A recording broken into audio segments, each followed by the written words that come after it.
I'm Travis Bader, and this is the Silvercore Podcast. Join me as I discuss matters related to hunting, fishing, and outdoor pursuits with the people and businesses that comprise the community.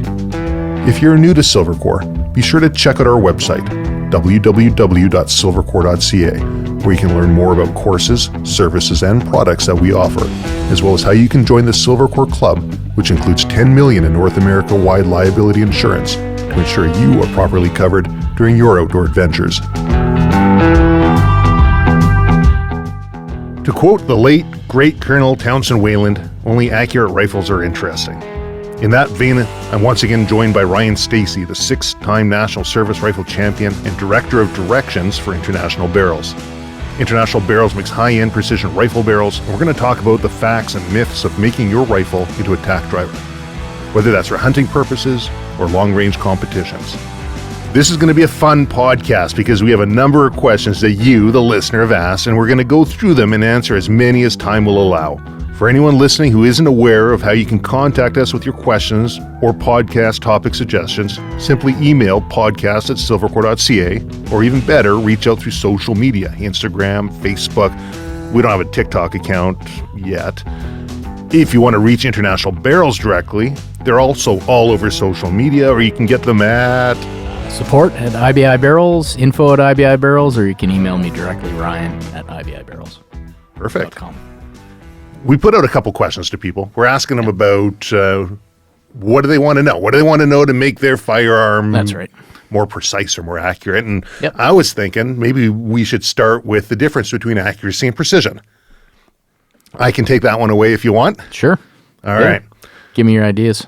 So, not even my idea. We'll just go straight to Wikipedia. Okay, here we go. So, accuracy is a proximity of measurement results to the true value. So, i.e., how close are we to the bullseye? Sure. Precision is a degree to which repeated or reproducible measurements under unchanged conditions show the same results, i.e., what's your grouping look like? Good group size, yeah. Yeah, so as marksman, you want to combine or marry both accuracy and precision. That's right. Nice group size in the bullseye. Exactly.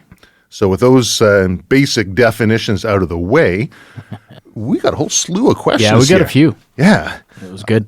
A couple of repeats, which is good because it means that there are some popular questions here. Why don't we start off with what you guys got on Instagram? Okay. So we had a guy by the name, he goes by Impact Shooting. Yeah, that's Pete. He's in South Africa. Hey, Pete. This is for you. He's a badass PRS shooter down there and hunter. Nice. He shoots our barrels. Surprisingly enough. Surprisingly enough. Of course he does. Gain twist barrels. Yep. Is there any merit there or marketing fluff? Okay, so I think there is merit to gain twist barrels in a couple of ways. I think that that gain twist barrel, well, okay, first of all, we should probably explain what a gain twist barrel is. That's a good place to start. Yeah, okay. So gain twist barrel is a barrel that starts at a slow twist rate and speeds up as it gets to the muzzle. So the idea there is that you start with slower rotation in the beginning as the bullet's entering the rifling from the throat. And as it progresses down the barrel, the twist rate of the barrel speeds up to give you that stability at the end. Now, I guess the idea is that, well, a couple things. First of all, it may impact the amount of torque that gets put out on the gun, because if you're taking, well, probably a heavy projectile in particular, and you're jamming it into a fast twist right off the get-go, it may incur a bit more recoil or a bit more torque on the gun. So that's one thing. So we start with a little bit slower twist rate in the beginning. The projectile enters that, and then as it progresses down the barrel, it speeds up. So it may impact the torque. Now, whether that's reality or not, I've never shot a gain twist barrel, to be honest with you. I don't know whether that's a factor. Whether it's even measurable is another question. Maybe in the really big calibers it might be. Well, didn't gain twist start with artillery? Right? I think it did, yeah. And way then, back in the day. Like the Lee Harvey Oswald with his Carcano, right? Was it Carcano or the Carcano? Carcano? Yeah, that's what I've been told that it's properly pronounced, but I don't know. Carcano, that's what I always called it. I believe that was a gain twist. Was it? I believe so, wasn't it? That was a 6.5 something or other, wasn't it? Yeah. Interesting. Yeah, that's probably a whole nother podcast right there, because I have my own theories on what went on with all that stuff, so we probably don't want to devolve into that just quite yet. But that would be a fun podcast. Yeah, we should, because there's stuff, I think, that people don't understand about guns. And you look at the stuff that's on YouTube, and I just shake my head half the time. It wouldn't do this. It would do, his head would explode in this direction. It's like, oh my God, people, do you know anything about internal ballistics or, physics? Well, let's leave it to the listeners. Okay. If you guys want to hear about that episode. Yeah, let's do Lee Harvey. Yeah, let's give us an email, comments, let us know if that's where you want to go. Okay, so back to gain twist. So we've got somewhat the possibility of recoil mitigation, but the one that makes a little bit more sense for me is projectile deformation, basically. So if you're going to jam a projectile into a fast twist and torque on it immediately out of the chamber, then I think probably the chances of deforming the bullet a bit more, I'm not really sure how that would work, but... Is IBI set up to make a gain twist barrel? Do gain twist rifling? So the only way you can do gain twist rifling so far is through cut rifling and computer-controlled cut riflers.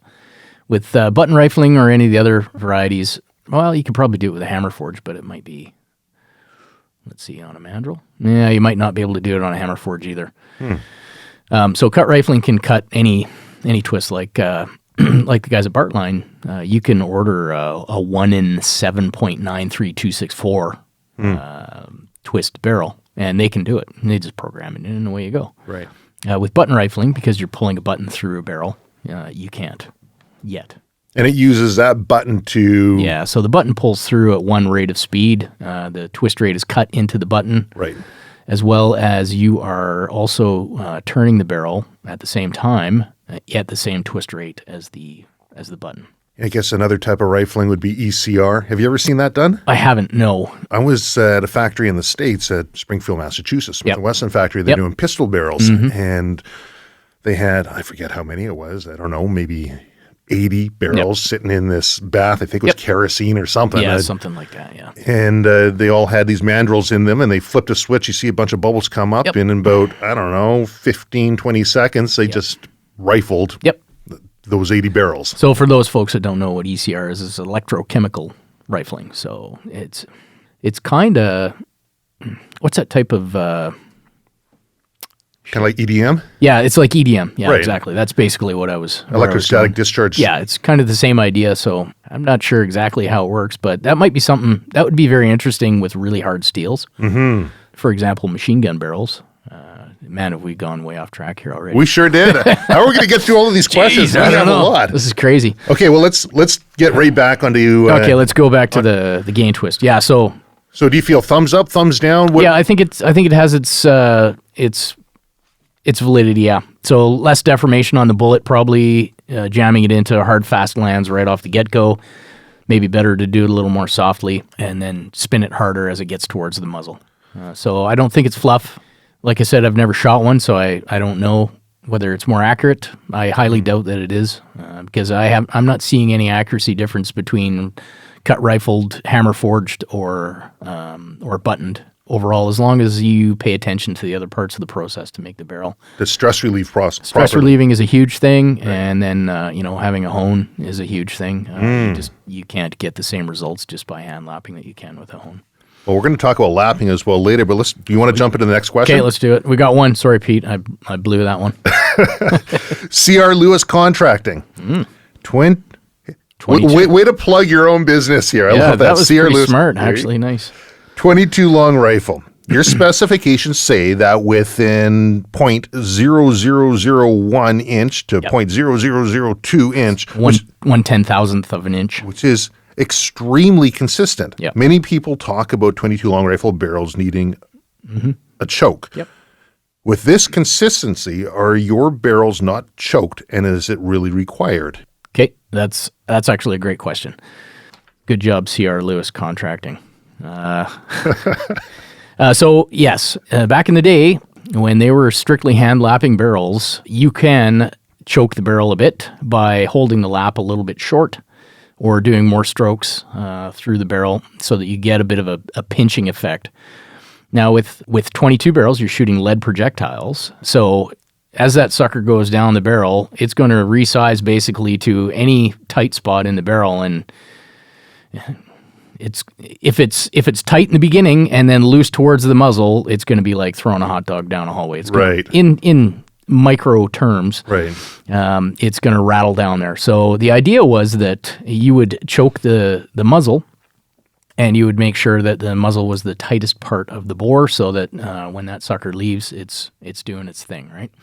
So with the hone, you don't really need that anymore because the bore is very consistent. The Sunnin guys, are the guys that make the hone for us, they say that you can get down to 1/1,000th of an inch somehow. I don't know how you would even measure that. And honestly, I don't think it really matters. A 10,000th or 2/10 That's crazy. Is pretty crazy, but it's measurable, so you can measure it.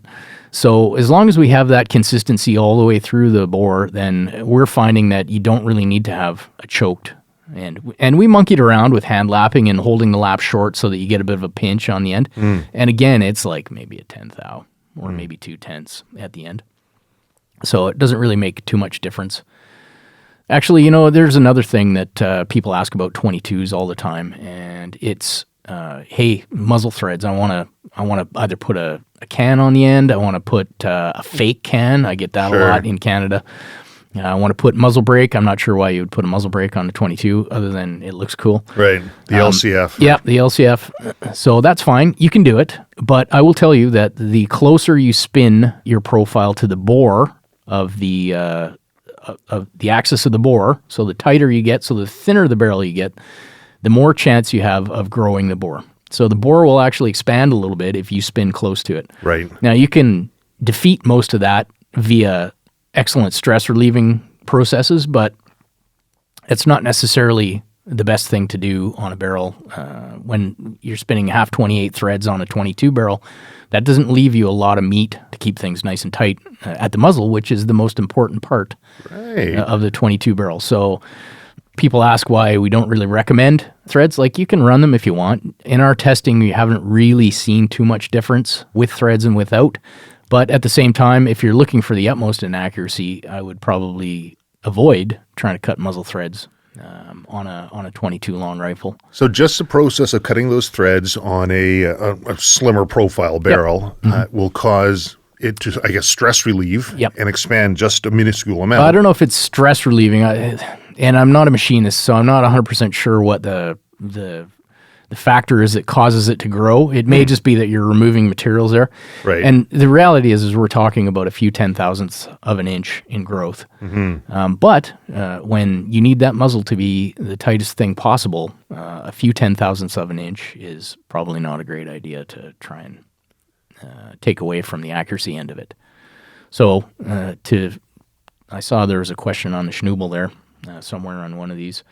So we'll get to that one, but that'll probably... Yeah, it kind of leads into that. So that's why we have that knob, lovingly called the schnobel.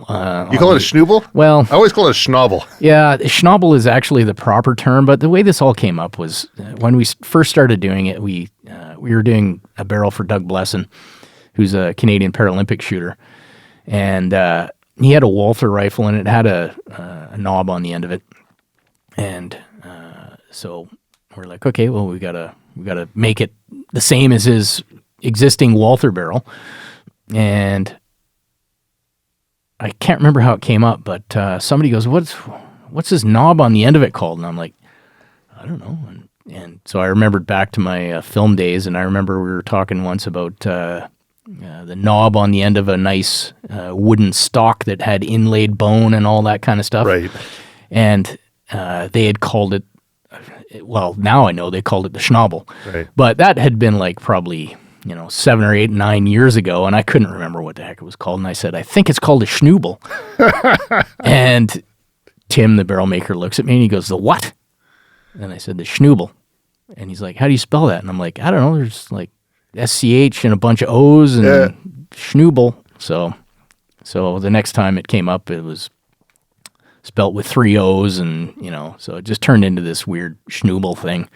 Is that common to have a schnabel on the end of a barrel? Not really, no. The Olympic shooters have them on there for 2 reasons. Number one, to make the barrel easily the right size to put their open sights on. And number two, you go back to the half 28 threads to make sure that the muzzle is the tightest. So they'll have that extra large knob on the end to make sure that they don't spin anywhere near close to the bore so that you don't get any bore growth. So remember about, 20 years ago, a guy came into the shop and he had a firearm and he wanted it super light. He's like, can you drill out the bolt handle? Can you flute the barrel? Drill the bolt handle? Oh, yeah. Everything. He wanted it. He's like, I want this thing light. And all right, sure, not a problem. See what I can do, right? And I threw it into the milling machine, dialed it all in, got it in a spin index there, and I'm doing the fluting on it. And fellow says, hey, when you're fluting a barrel, just don't go full depth on your first and final cut on each flute because you're relieving too much stress. The thing can come around. So I'm just, I spin around and I do a little bit, and it's like tightening the nuts on a tire, right? You go opposite and go around. Anyways, on one of my final cuts, something slipped and everything was looking great at full depth. And I start running, I engage, and the barrel wasn't indexed properly, and it starts running down, and I got a short section, which is going to be wider than the rest of the fluting. I was able to fix the rest of the fluting and all look good, but I had this one short, ugly section. I'm like, what do I do with this, right? Do I just give it to the guy and say, hey, sorry, messed up, right? Or it's custom. That's right, it's custom. So I thought, well, he wants it light. So I put it in the lathe, dial it all in, and I just took it off the front, and the thing looked as if it should have been. I'd never seen a barrel that had a big lumpy schnabel on the end of it before. There you go. And I thought, well, I'll give it over. I'll see what he says, and if he doesn't like it, I'll just get him a new one, right? Yeah, sure. He loved it, and so he took it out to the range and he shot it. I'm like, thank God he loves this thing. I'm never gonna. I was able to fix this one, and about a week later, a guy comes in. He says, "Oh, I saw this guy at the range, and he had this really sweet setup on his barrel. Can you do the same thing for me?" Yeah, of course. Nope. Yeah, the mistake turns into something. Yeah, that's right. Yeah, nope. The shnobel was kind of along those lines. Okay. Yeah, it was like just a silly play on words that just kind of stuck. So I love it. I said it to our German distributor, and she's like, "What's a schnobel?" And I go, "Well, it's actually supposed to be schnabel." And she's like, "Ah." Oh, okay, that makes sense, but what's a schnobel? And I'm like, I just didn't know how to spell it. She laughed.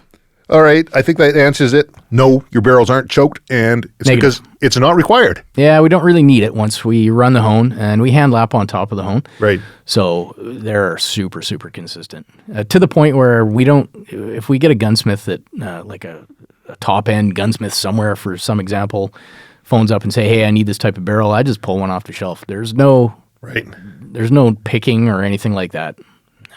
They're all the same. Very cool. Very consistent, yeah.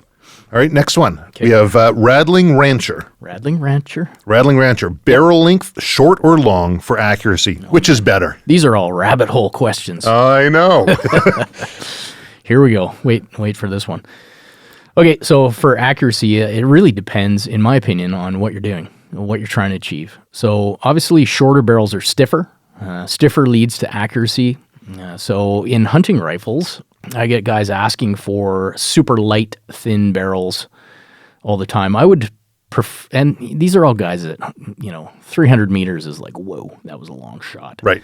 I would prefer that they go to a shorter barrel to cut the weight than to a thinner barrel. Right. Because you get the stiffness, you get the accuracy, and you're not really losing too much in velocity if you went from, say, a 24-inch barrel to a 20-inch barrel or even shorter. I mean, we got this weird trend right now. The guys are doing 12.5-inch 308s. Right. And putting the guys at Reliable, put them on their, like, Savage Axis and all this kind of stuff. And, big fat barrels, but short. Well, I mean, some of them are fat, but, I mean, they're short, but they're, they're still profiled. They still got a profile on them. But, they're light anyways. And they shoot great out to about 200 meters, I think. Right. So the question is short or long for accuracy. So I think for accuracy, it doesn't matter. For precision, probably shorter and fatter is better.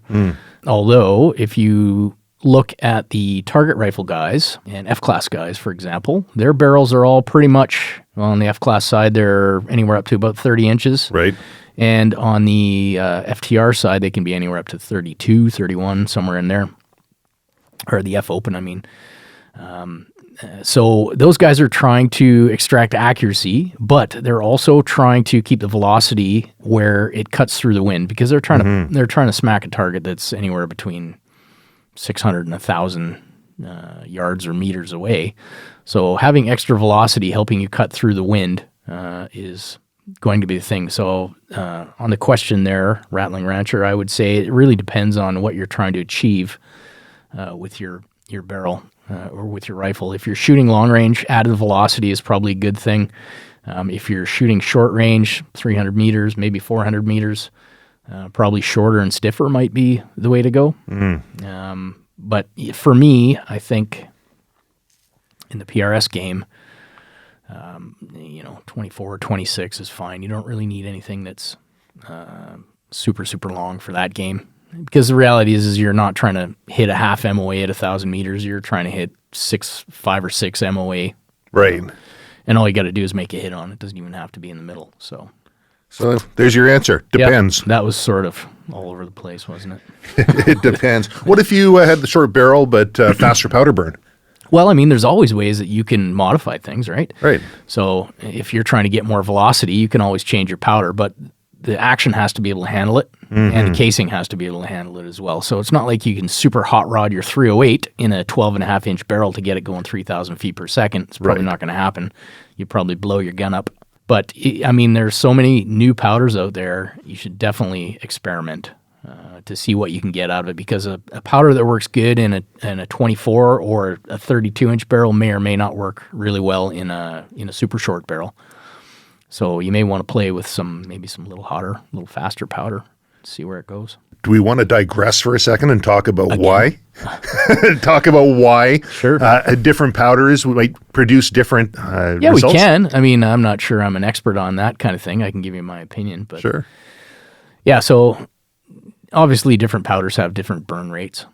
So as you go to a shorter barrel, you want to try and make sure that the powder is completely burned within the barrel, and that you're not ejecting unspent powder or unburnt powder out of the muzzle, which in wintertime you can actually see that at the range sometimes. Yeah, you see black specks in the snow in front of your target, and that's probably unburnt powder, more than likely dumping into the snow. So the idea is to try and to get a complete burn in the barrel while the projectile's still in the barrel, so that you build up as much pressure and as much velocity as you possibly can. Wouldn't this basically come down to barrel harmonics? Oh, for sure. Definitely. But I mean, there's a lot of velocity stuff in there as well. The harmonic thing is kind of a combination between the bullet and all the loading processes and all that stuff. Okay. As well. Well, Rattling Rancher, there we go. We did a bit of rattling on that one. We sure did. Then we got Chris Fang.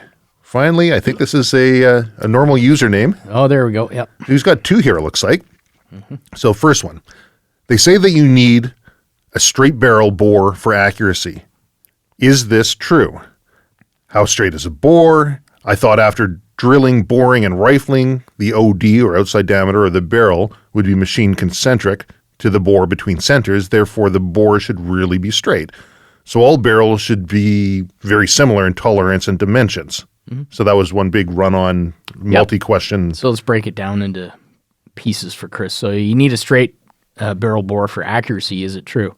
Well, I have seen thin hunting barrels that were basically bowed in the middle. So, I mean, it's very slight, but at the same time, back in the day, they used to have guys that would actually bend barrels. They would come off the lathe or whatever, and these old guys in their 80s, they'd look at it and they'd hold it up to the light and they'd look down the bore and spin it a little bit. Yeah. Take it over to some sort of a bending press, and then they'd just give it a couple of taps here and there, and then they'd stick it up to the light again and have a look and see. So they try to make them as straight as possible, but... So does it need to be straight? Well, I mean... Yeah, I mean, it does need to be straight. And we try and spin concentric to the bore with very little run out, but you are going to get a little bit of run out no matter what you are. I mean, I've seen hunting barrels that have 70 thou run out, and guys are like, yeah, that's fine. Yeah. Whatever. And if you're spinning it between centers, the chamber end, this is kind of where I was going. The chamber end and the muzzle end are on centers, so there may be a bit of a bow in the center. Right. So the reality is it doesn't really matter what happens in the middle as much as making sure that the ends are on center and then you can spin it. Right. The Concentric Germans, to the bore. they made their corner shot type rifles too, right? The ones that Yeah, where were shooting those around called? the corner. That's Yeah, right. those definitely had some curve to them. A little bit of curve. I think Mythbusters actually did that one. They saw, Did they? Yeah, with a 22, and I can't remember. I think it was a rifle, but they bent it, and it was past 90 degrees, and it still shot. Wow. Yeah, that was a pretty cool episode. I never caught that one. I'll have to watch it. Yeah, you got to check it out. Chris Fang's got a second question here. He says, "Is there such a thing as a Hummer barrel?" As a Hummer barrel, yeah, I think there probably is. Let's tell him what a Hummer barrel is for those that don't know. So a Hummer barrel is just a barrel that just shoots. Yeah. It's kind of this unicorn kind of thing that people get. They'll, if you look at the top end of shooting a bench rest, F-class target rifle guys, they'll buy more than one barrel at a time. They'll get them all screwed on, chambered up, and headspace properly, and then they'll shoot them all and see which one shoots the best, and that'll be their competition barrel. That would be kind of the Hummer barrel. And then they'll take that one off and put it away and only shoot it in competitions. Yeah. So what makes a Hummer barrel? I haven't got a clue. I don't know. I think sometimes just the stars align and, a pixie dust ggets sprinkled on it. Right. A unicorn farts in its general direction. And it basically is just a barrel that everything is perfect, and it shoots, and it doesn't take much to get it to shoot. I don't know. With our stuff, we get sent pictures of groups and things that I don't even know how the guys shoot those groups. Like, I could never shoot groups like that. Groups in the ones and the low twos. Right. 0.1, like That's crazy. the guys at PGW sent me a group the other day that we did for a 6BR Norma, and it was a .187 5-shot group. Holy crow. I'm like, holy smokes, I could never do that, but I would classify that as a Hummer barrel. But, Yeah. but we probably... And that's an IBI barrel. That was ours, yeah. Yeah. Yeah, I'll take credit for that one. There you go. No, we get sent stuff like that all the time, so I don't know. Maybe it's the combination of good stress relieving, good steel to begin with, and then just focusing on all the processes to make the barrel as good as possible. Like, we don't skip any steps, we don't change anything. Every barrel that comes through our shop gets the same treatment. So maybe that's the reason why we see lots of Hummers on the Facebook user page and all that kind of stuff. Precision tolerances. Yeah, totally. Head spacing. I Yep. mean, And chambering with sharp tools, like, that makes a huge difference. let's do the right thing, right? Right. Yeah. On the head spacing, are you getting them as tight as you can? And Not necessarily. No, it depends on what the guy wants to do with it. For the most part, we try and make them fairly tight, but we're not going to make them overly tight so that they're tight on closing. Right. But if we get somebody that says, "Hey, I want you to hold it a little bit short," or I want you to make the head spacing as tight as possible, okay, sure, we can do it. And head spacing, for those who don't know, is? It's basically the relationship between the bolt face and how far into the chamber the cartridge goes, Right. and how it butts up against the shoulder of the chamber. You have to be able to close the bolt, but you can't be loose at the same time, because then you destroy your cases and Perfect. blow the gun up. Want to jump over to Reddit? Sure. Okay. User Elendal, Elendal, asks, I'm curious, Oh, here we go. what's the purpose of a schnobel on a barrel? Well, Elendal, you left out about 3 O's in the pronouncing of schnobel. But I think we kind of went through it all in the beginning there. I think so. It was kind of a goofy thing, but in the 22 long rifle barrels, because you want the muzzle to be the tightest part of the barrel, and you can cause bore growth by spinning close to the muzzle or by close to the bore dimension, then we just left it a little bit big on the muzzle end to ensure that there's no growth. Beauty. Yeah. Now we got Troysifer Tron asks, any plans on a barrel in 6.5 PRC? Well, we had a lot of plans on those about 8 months ago. So you're about 8 months behind. We've been making 6.5 PRC barrels for ages now. There you go. I figured you were running on And it's a pretty cool caliber too. Yeah. That and the 300 PRC are both pretty neat. I might actually have to build a gun on that. But yes, we can. We can spin you a 7.5 twist, which is good for all the big bullets, but it'll still spin 130s plus, no problem. But if you go to a bigger 6.5 bullet, the 7.5 twist will spin it, no problem. So, yep. Okay. 6.5 PRCs are already in the cooker, so Beauty. give us a holler. Dane Atello. Dane Atello asks, is there any accuracy or other differences between the number of grooves a barrel has? Well, I think if you asked probably 100 people that question, you'd probably get about 100 different answers. I agree. Yeah, but I haven't really seen any. We cut most of our barrels with 5R as the standard. The only one that we don't cut in 5R yet is the 6 mils, and I get asked the question, how come you don't do the 6 mils in 5R? And the answer is because I'd only ever shot a 4-groove before, and I needed to sort of base the accuracy on something that I had already kind of dealt with. So I just went with 4-groove, and it works good. We're probably going to get a 5R going here pretty soon for some testing and see how that works. As far as accuracy goes, no. The answer is it's no, basically. I haven't seen any difference as far as accuracy goes. Where I do see a bit of a difference is in cleaning. The 5R style of rifling seems to clean up a little easier, and that's just, I think, because of the shape of the lands and grooves. They're a little bit different. They're more trapezoidal than square on the edges, so there's less places for stuff to hide.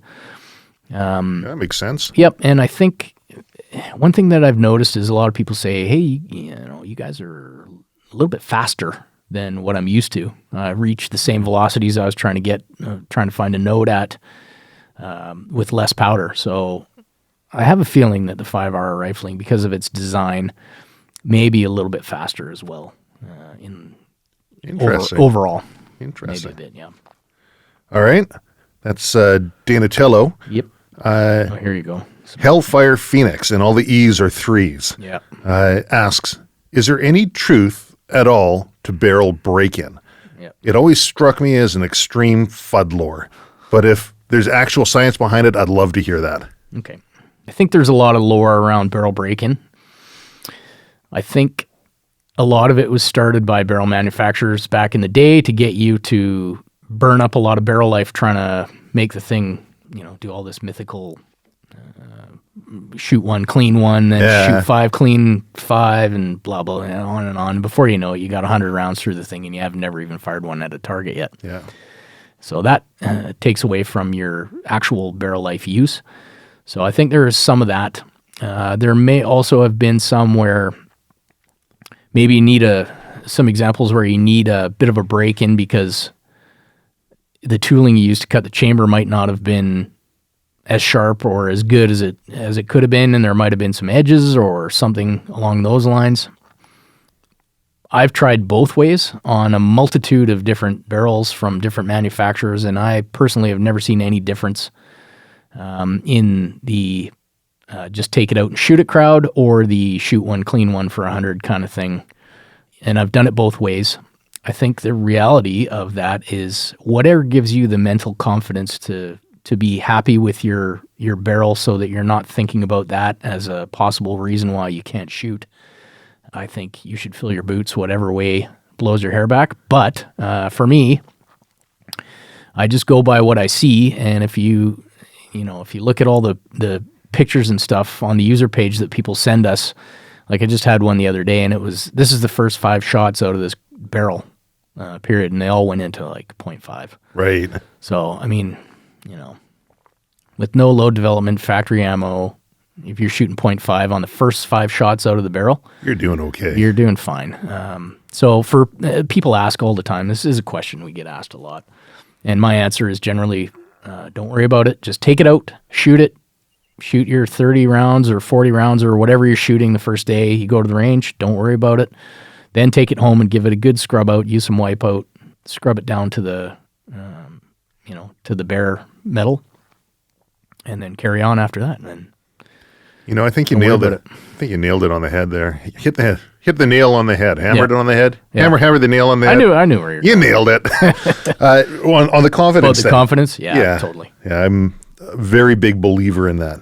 If you believe that your gun's going to do what it's got to do, Exactly. that's a huge part of the battle. Well, not only that, I mean, if you're having issues and you're trying to iron out those issues, the last bloody thing is you don't need to be wondering if you should have cleaned it a certain way in the beginning, Right. in order to extract more accuracy out of it.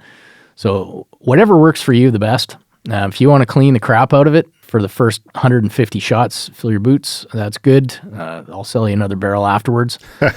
But for me, it's not really even a thing. I don't even bother anymore. Right. Yeah. So, next question. Okay. User Lead Poison Brad asks, I hope not. no kidding. He says, exactly how international is IBI? I see. I expect most of your business is with Canada and US. Do y'all have much business in other markets? Europe, Asia? So International Barrels, surprisingly enough, is quite international. We have a huge presence in Australia, and we are gaining a lot of presence in probably the second biggest place after Canada. Well, maybe in Australia is Scandinavia. Right. So we've caught on like fire over there, and it's going gangbusters. We have probably a couple of gunsmiths in Sweden. We have the top guy was using our barrels. We have a couple of big companies and one of the top gunsmiths in Norway that's using our stuff. We've sent barrels to Finland. Wow. Denmark, I've sent barrels to. Yeah, I think that's pretty much it. So the answer is yeah, we send barrels all the time. I would say Scandinavia is probably the third biggest. Australia, we send a lot to.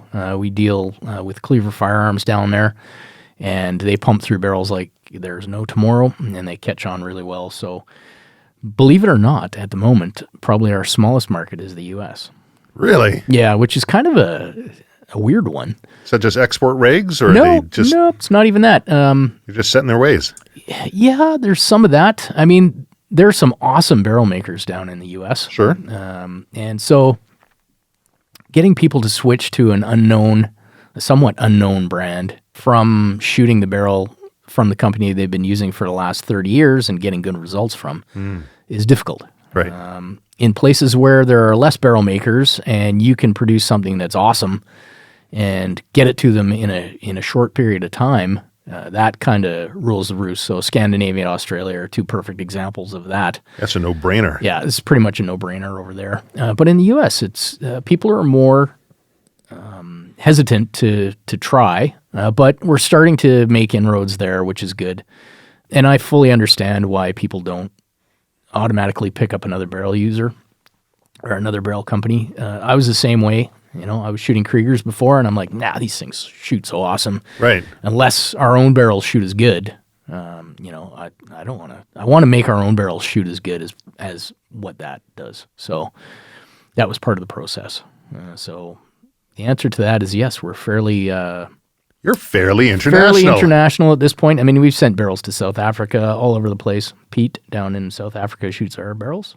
There's Pete again. Hey, Pete. Pete, Asia, not so much yet. Asian countries, I find, have a lot more harsh restrictions on firearms usage. Right. There are places like the Philippines, and I've had some inquiries, but there's always some interesting stuff going on in places like that you really have to sort of vet who you're sending to. And quite often we'll get requests and it just seems sketchy, so I don't. I get requests to send stuff to Pakistan all the time. You're in it for the long haul. And yeah, I just, even if it is a valid request, I just don't know if us as a company really want to sort of go there when there's human rights abuses and all kinds of crazy stuff going on over there. I don't really want to be sending them the gun parts. Agreed. They can figure out their own stuff. Yep. So we got the next one. User Canada Boy, BOI, asks, what's up with seasoning a barrel for rimfire?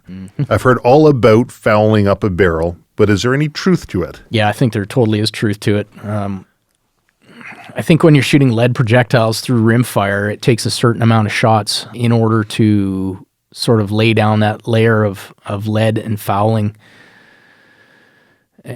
And why it's different than copper, it seems with rimfire, lead fouling to a certain degree seems to make the barrel shoot better. Copper, on the other hand, not so much. You get lots of copper fouling in there, usually your accuracy goes to crap. Right.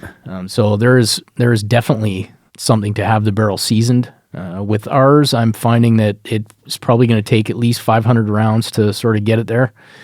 There may also be something to do with the lube that's on most 22 ammo. Right. Whether that lays down a layer in the barrel or not, I'm not 100% sure. I will tell you this, that at the beginning of this stupid virus thing that we got going on, I started shooting my 22, and between then and now, I've put over 10,000 rounds through it in a few months. And I went to a match in Kamloops, the CRPS match, and I figured, you know what, I was cleaning out the action and the bolt and all that stuff, and I figured, maybe I'll pull the thing through, and because I probably put like 6,000 or 7,000 rounds through it at that point, and I figured maybe I should pull it through.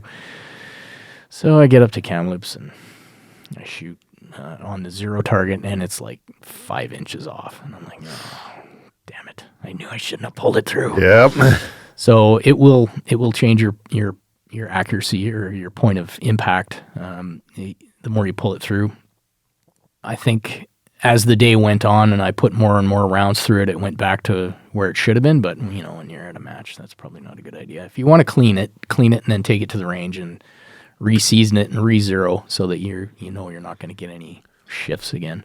Do you know what that coating is that they put on the bullets? It's a combination. It really depends on the company. Like Lapua and SK is like a really oily lubricant. But if you go to Ely, the top-end Elys are actually, it's some sort of combination, and I believe it has beeswax in it. That's what I was... Yeah, it's a different, it's a much thicker lube on the Ely, top-end Ely ammo than the other ones. What about, let's say, moly, molybdenum disulfide? Yeah, so I've never seen that on 22 ammo. No. But on centerfire ammo, I have. Yeah. There's a couple of different coatings.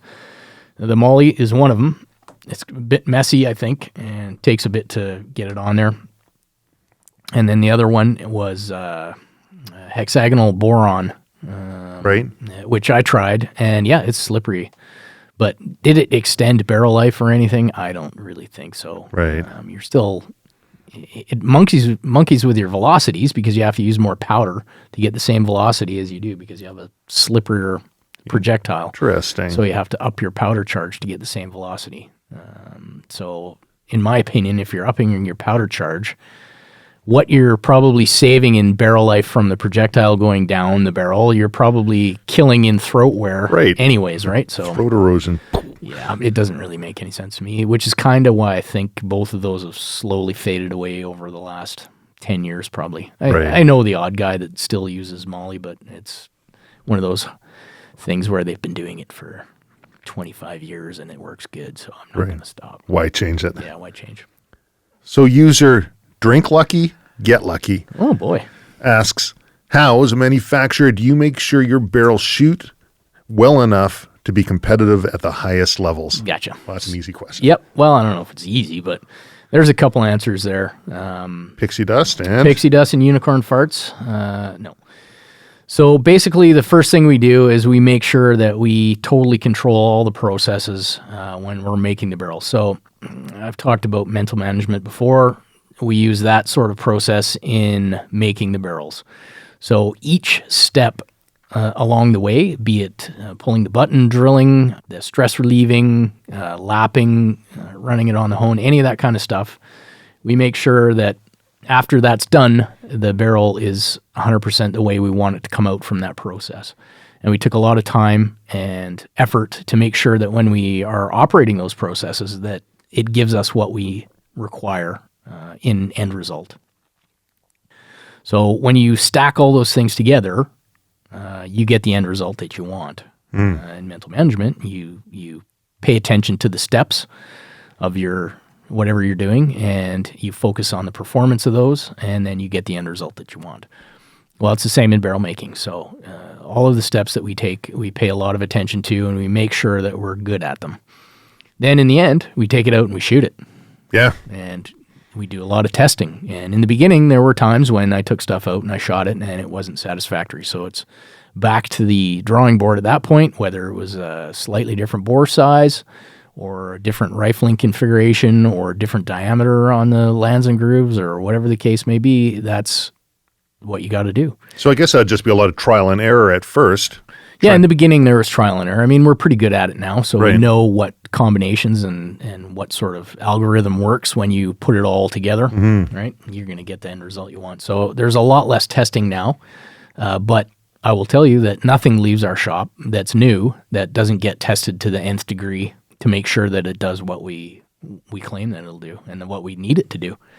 So at the highest level, I mean, part of it also is getting it in the hands of people that shoot at that level. And so, I mean, the first thing that we probably had shot at a high level was the AR-15 barrels, because it was me that was Right. shooting them at a national championship, and they clearly compete with anything else out there from any other manufacturer. They perform. And I've shot them all, so I will tell you straight up that our AR-15 barrels shoot as good or better than anybody else's.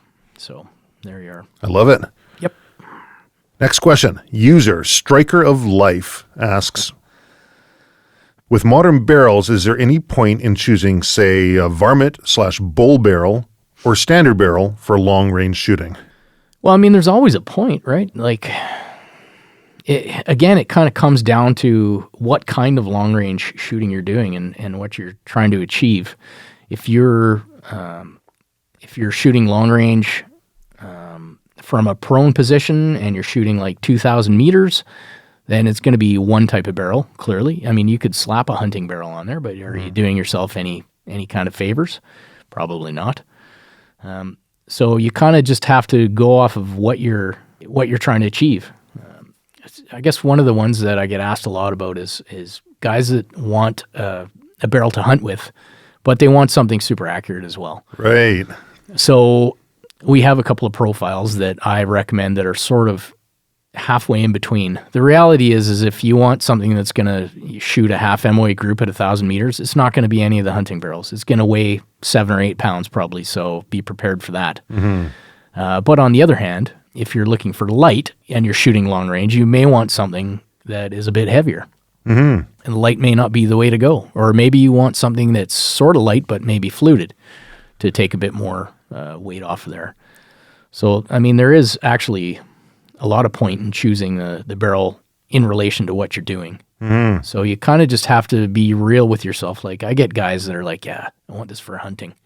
Okay, good. How far do you shoot? Oh, probably I will shoot to 800 meters. And I'm like, yeah, but have you ever actually shot to 800 meters? Right. Well, no, all my shots have been within 200. Okay, well, you just want something that maybe you can shoot to 800 meters with. Sure. Well, yeah, okay, all right, okay.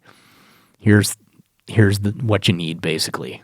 You brought up something about fluting as well. I did.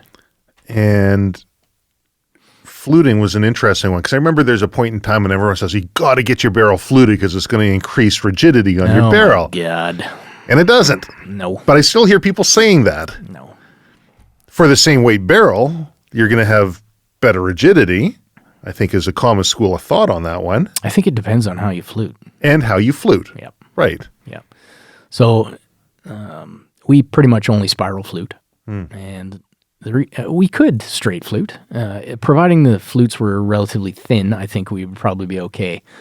But you see on some barrels like, I think the Remington, maybe like the SPS, had these really wide flutes. Yeah, they're kind of flat, like they use a Woodruff cutter or something? Yeah, something. I don't know what the deal was with that. But anyways, they got these big wide flutes on it. So if you look at the barrel head on, you're going to notice that the diameter of the barrel is actually pretty much cut down by the width of the flutes.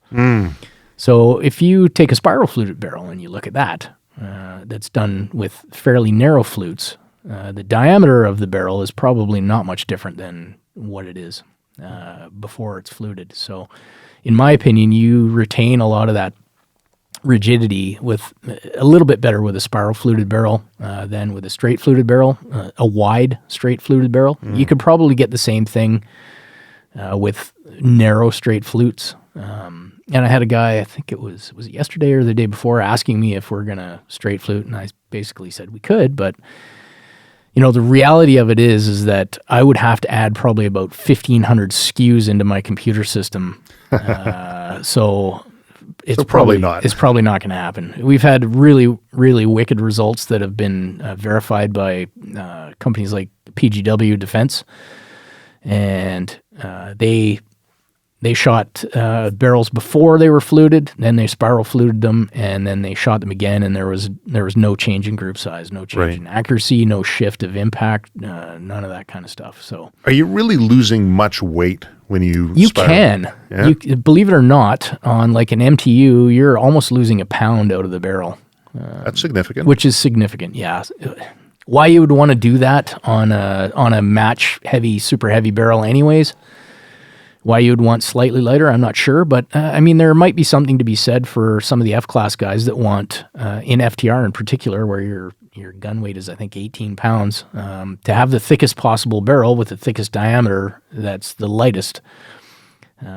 So spiral fluting on something like that might be a bit of a thing. And I know that we've had a couple already that guys have done super well with the spiral fluted barrel down at U.S. Nationals last year. Nice. Yeah, so that could be a thing. User Juno7 asks, I'm trying to find a good reload using solid copper bullets, such as Barnes, ttsx, nosler, E-tip, etc., in a tikka with a 1 in 11 twist. Okay. I'm seeing lots of articles suggesting that you don't go by the weight of the bullet, but rather the length. Why is that? And is that the true way to find a good bullet for a barrel? Well, I think you can't pay too much attention to that stuff in general because everything you read on the internet is not necessarily true, and people will tell you different things depending on who you're reading. But there is some truth to solid copper bullets being a little different than lead cup and core bullets, and the reason is because they don't weigh as much for the same. So if you have a copper one, you're going to get a much longer bullet for the same weight. So if you compare, let's take Barnes ttsx, because that's one I'm familiar with. Right. That's what I use for hunting. I shoot the 150 ttsx, and if you compare it side by side with 175 Sierra Match King or one of those match type bullets, the 155 or the 150 ttsx is actually longer. Right. By quite a bit. Right. So you have obviously a longer driving band and longer contact surface area in the barrel. Now Barnes sort of puts those little cantilures around there, so they try and minimize that extra contact. But I've always found that a 1 in 11 twist, even a 1 in 10 twist faster with a TTSX in a 155 is probably going to work good. I don't know if he's talking about a 308 here. I'm guessing with a 1 in 11 twist, it's a 308. It probably would be. So, as far as the examples of, I've shot nosler E-tips before. They shoot pretty good. But the Barnes TTSX is kind of my go-to for hunting. The E-tip actually looks like just a regular jacketed bullet, so it doesn't have any of those cantilures. So that one may not shoot as well as the TTSX, but I would probably monkey around with different grain weight bullets before I sort of threw them in the garbage saying they don't shoot. Right. Like for me, the solid coppers generally need to be driven a little harder than some of the other bullets out the lead cup and core bullets in order to expand. So quite often guys will go to, like in a 308, for hunting, guys will be shooting like 180s, something like that. With a solid copper, the 150 or even the 130 that Barnes makes are probably pretty good choices for a 308, and you can ramp up the speed a bit and then get them to blossom when they impact the meat they're supposed to blossom in. Well, I think one of the things you said was you don't always believe what you're reading on the internet or watch and reading on the internet. And I think a big part of this is go out there and try it yourself. Yeah, for sure. Because it's all an experimentation process. What kind of your bullet weight, your bullet length, your powder, and see what works in your firearm. And I think most people kind of want to shortcut that, and they say, I'll just buy this, and I will buy that one, and the internet told me that. Yeah, there's a lot of the reading off the internet, and how come it doesn't work in my gun? Yeah. kind of thing. And it's like, because it doesn't work in everybody's gun. Right. Just because it's one guy has it working, it doesn't mean the other guy. And then they get the analysis paralysis. And Oh, man. You know, the one I get as well, quite often, that's sort of on the topic here, is guys that they'll buy, let's use 308, for example. There is an absolute metric shit ton of data out on the internet, right? Mm-hmm. And most of it is pretty verified because 308's been around for a long time. You put 44.5 grains of Varget over a 175 or a 168 with a federal 210 match or a BR2, Yep. and you shoot it, and it's probably going to be 3/4 or less at 100. So the one I get quite often is, hey, I bought one of your barrels, and the load I want to use is, well, first of all, I'm pulling 147 bullets out of some old machine gun ammo. And I'm going to use those. They have this black tar on them, but it should be fine. And I'm going to use Norinco brass, steel. Yep. And I'm going to use primers from Russia. As one does. Yep. And I'm going to use a powder that I'm not sure where it came from, but I got it at a garage sale. Yeah. So I've been shooting this in my other gun, and it shoots awesome. But I put it in your barrel, and I can't get it to shoot. So I wanna know how to fix this in your barrel, or I want to send the barrel back because I think there's something wrong with it. Yeah.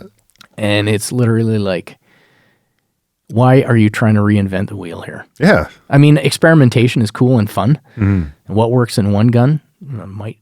Well, I mean, if you're putting that combo together, you'd probably be lucky if you got it to shoot in any gun. Yeah, no kidding. But yeah, I literally had a guy somewhere in the prairies there that was he was shooting a Stag 10 when they were legal, and it was a light barrel. It was a hunting oriented barrel, and he had this crazy load, and he was crimping the necks and all this. And I'm like, oh my God, no wonder this thing doesn't shoot. You're lucky you haven't blown yourself up. That's funny. So my advice is just go with the standard stuff, the proven stuff, and shoot that if you want good results, because those are all pretty much proven loads. You know, thousands and millions of people have probably gone over that and verified that it works good. And if you have a question, just email me and I'll give you a load that is probably going to be somewhere in the zone of what you're looking for. But you heard it here. Don't use the garage sale powder. All right, let's get off of Reddit and go over to Facebook. Oh my God. Let's see if there's going to be a difference in the type of questions. I can see right off the bat here. I think it will be. Mm-hmm. So Ian Thompson wants to know, Good old Ian. why are you so GQ? Yeah, well, Ian knows. I know Ian, and he knows that I'm about as far from GQ as you could ever want to be. So I think that was more just a... I think it's based off that picture you got there. Which one? The black background that yeah. Graham took. That was Graham, yeah. Yeah. That turned out good. Yeah, it did, didn't it? Yep. Yeah, he's quite the artist with that camera. Yeah, he's pretty good. Yep. Let's go over to Martin. Martin Gagnon. How do you pronounce that? Gagnon. Martin Gagnon asks, for my hunting rig, with weight saving in mind, should I go with a pencil barrel or a carbon fiber wrap of the same length? Yeah, okay. That's a good question. I mean, again, it kind of comes down to qualifying what you want to do with it, right? The reality is that pencil barrels are great for weight, but after a few shots, they tend to open up, and it doesn't really seem to matter what you do with the stress relieving. Really light pencil barrels are kind of designed for one or two shots in the same hole, and then it starts to open up. So if you're going to bang a string of 15 through it and wonder why it doesn't all go through the same hole at 100 meters, you need to rearrange your thought process on why you got this. Right. Okay, so with carbon fiber barrels, you're going to get a light steel liner on the inside, which may be about the same size as just a straight steel pencil barrel.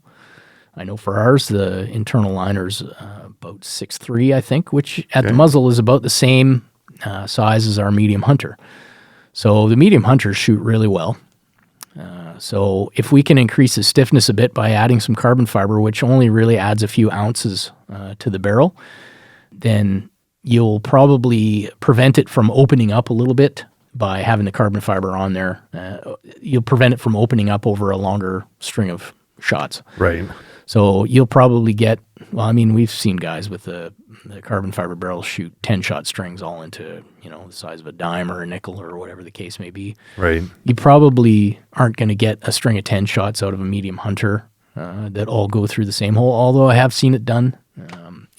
I probably wouldn't recommend buying that style of barrel if that's what you want to do. Get something a little bit heavier, get the carbon fiber version, because we can add stiffness to it with minimal weight with the carbon fiber. So, Beauty. Martin, I would say probably the carbon fiber would be the way to go. If you're hunting sheep or something along those lines, and it's a 1 or a 2 shot go, you might want to think about maybe just the straight medium hunter or even a fluted medium hunter, which will bang a few more ounces off for you if you're really trying to save.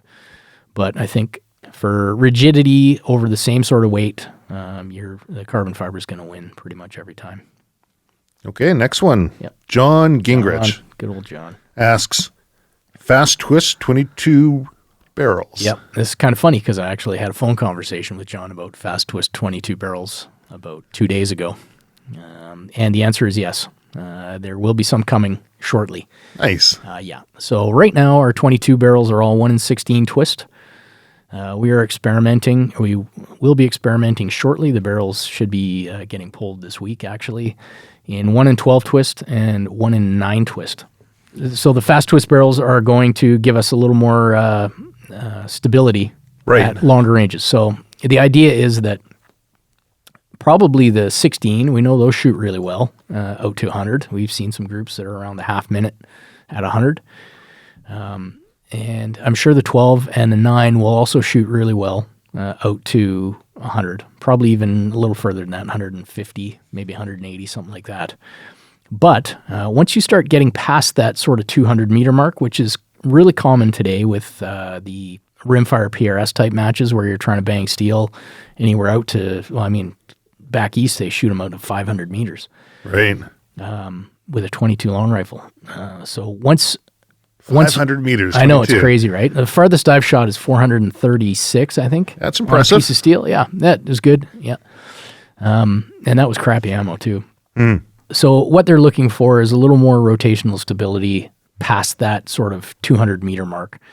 So what you'll notice if you've shot rimfire is that you start to get more flyers the further out you go. And that's probably a combination of a couple things. 22 rimfire bullets, their ballistic coefficient is terrible. So that doesn't help. But also two things can happen. You can go through the transonic zone if you're shooting supersonic stuff, which I've seen personally at about the 300 meter mark. The vast majority of your shots will go where they're aimed, but you'll get the odd one here and there that catches the wrong something and it goes 2 feet low or 2 feet higher. You get a weird flyer and it's like, I didn't call that. Why is it way over there? So the idea with the faster twist rates is to eliminate a lot of that transonic zone destability. Now, guys that shoot... and for people who don't know what a transonic zone is? Well, so it's the zone in between where the bullet is supersonic and going to subsonic. Right. So it's this area where all kinds of wacky stuff can happen to the bullet. And when it's slowing down, it hits this zone and then it can become unstable. So it doesn't happen all the time, but you get those weird flyers every now and again. And in my opinion, I think it's probably because the supersonic stuff is going through that transonic zone. Now, there are guys that shoot subsonic like myself because I saw those weird, wacky flyers and I thought, I wonder if I stayed subsonic all the way out there, whether that would eliminate a lot of that. And for the most part, it did, depending on the ammo. But you still get the odd flyer. And when you're subsonic, you're also dealing with more wind and more dope and all that kind of stuff. So you have to deal with that. So if we can add a little more rotational stability to these projectiles, we may eliminate some of those weird flyers. Beauty. That guys are seeing past that sort of 200 meter mark.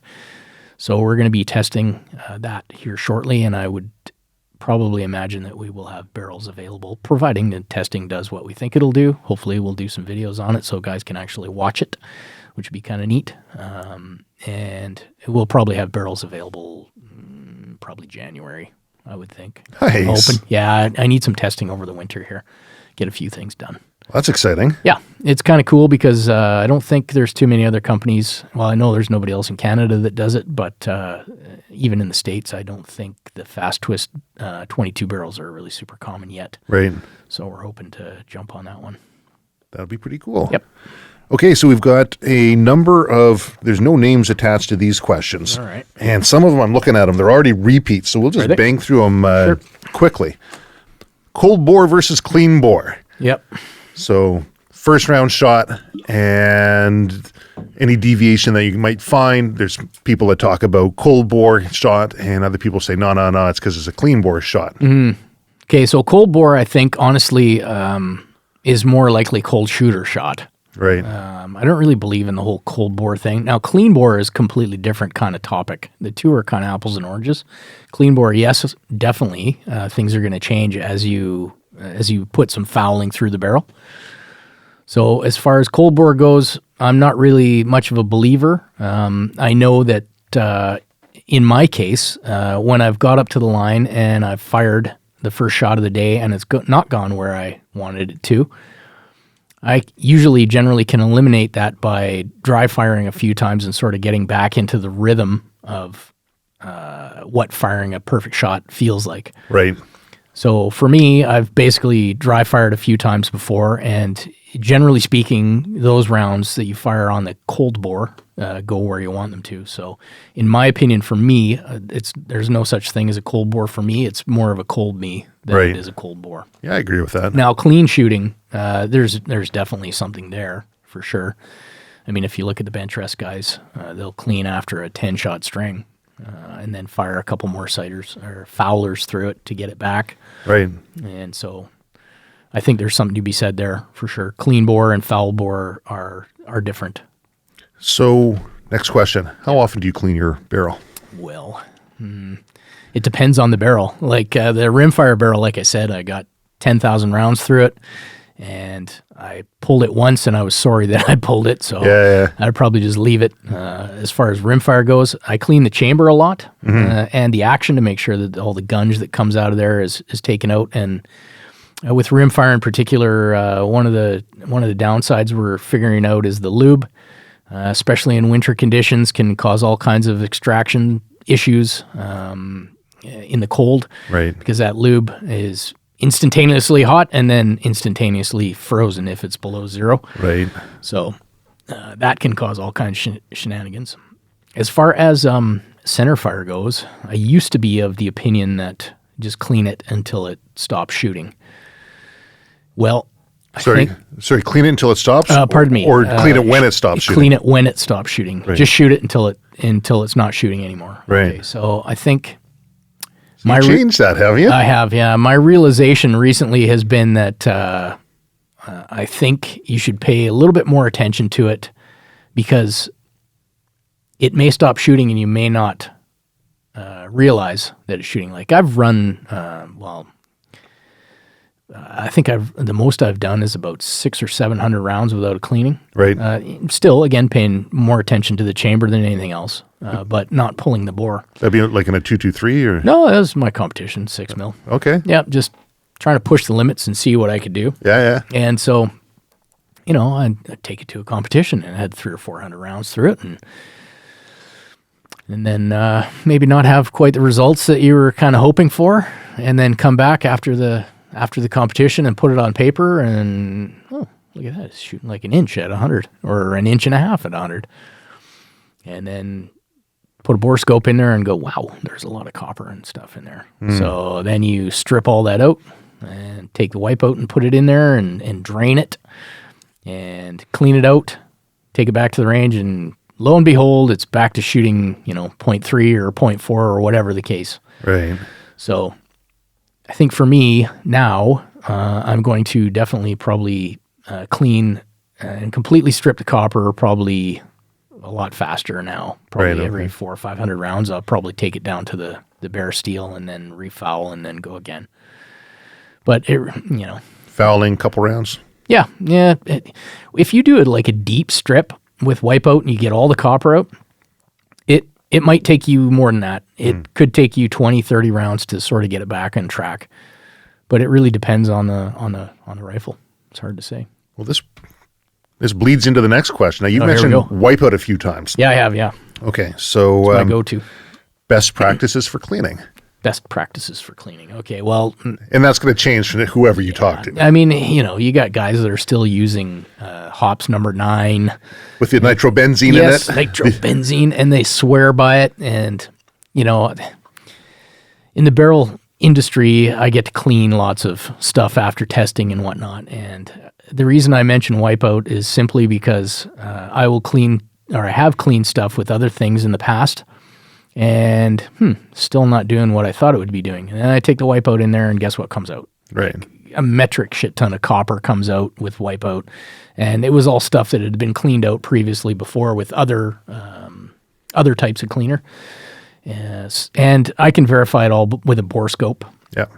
So I can just look in there and see what happens after you clean with some stuff, and then I don't own stocks in wipeout or anything, but I'll tell you what, it cleans very, very well. That's the ammonia-based whatever in there that you can smell that's really attacking the copper. Yeah, and I think the foaming bore cleaner type style is really good for getting into all the nooks and crannies and whatnot as well, and just letting it sort of sit on the bore and really get into the copper. So you'd use foaming as opposed to the patch out? I've used them both. Yeah.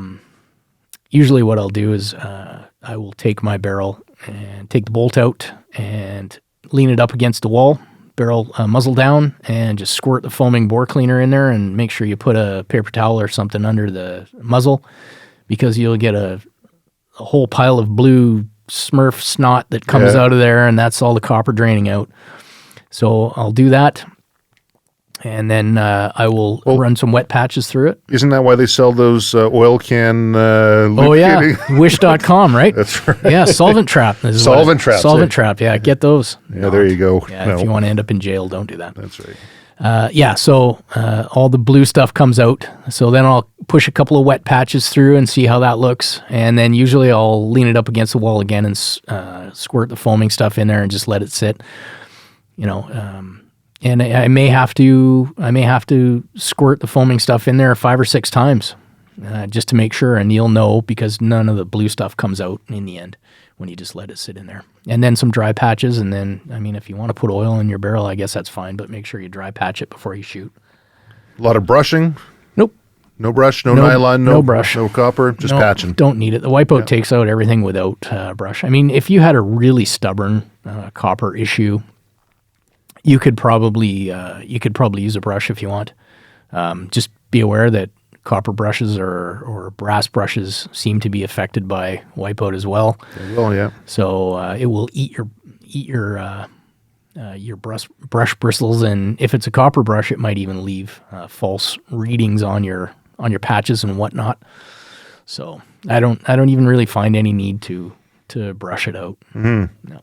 You had one person say, he says, "Oh no, I always use nylon because it won't harm the bore." And somebody else says, "Well, have you ever looked at the eyelets on a fishing rod, and they got the nylon going through, and then over time it eats away?" Yeah, it all does something. The other one I get is boar snakes. Right. This seems to be an ongoing saga of the boar snake, and so I try to explain it a few times, and I'm not a guy that would ever run a boar snake through a precision gun. No. Would I carry one in my pocket for hunting in case I lawn dart my rifle into the dirt when I trip? Sure. Yeah, why not? That would be good to get all the crap out of the barrel. That's fine in an emergency case. But as a regular cleaning thing, I would never run boar snakes through my gun, simply because it's very easy to wear the edge off of the crown with a boar snake. You might think you're pulling it out straight, and you might pull it out straight sometime, but you might not. And all it takes to affect your accuracy at the nth level is just to take the edge off of the crown somewhere, and then things start eroding even faster after that. So for me, I always like a plastic-coated steel rod, and that works the best. And are you using a bore guide? No. No? I don't, but I know lots of people do, but okay. I don't know. You can if you want. Just be careful. Yeah, just put it in straight. Don't jam it in like a fool. Like a monkey. There you go. Yeah. And with the wipeout as well, I'm told that you get that on your dining room table and it can attack the... You're told that? This is what I'm... Who told you that? This is what I hear. I think somebody that lives with you might have told you that, maybe. So word on the street is... Figured out via experience. Fire lapping. Oh my God, fire lapping. Okay. So we had somebody asking about fire lapping. Yeah, I've tried it. Maximize throat erosion. I've tried it. I think what fire lapping is simply a way to take your throat erosion down a couple of notches to take the rough edges off of fire cracking right in the throat. I've shot some of the little kits that you can get that are fire lapping kits through 308s that have had like 7,000 rounds through it.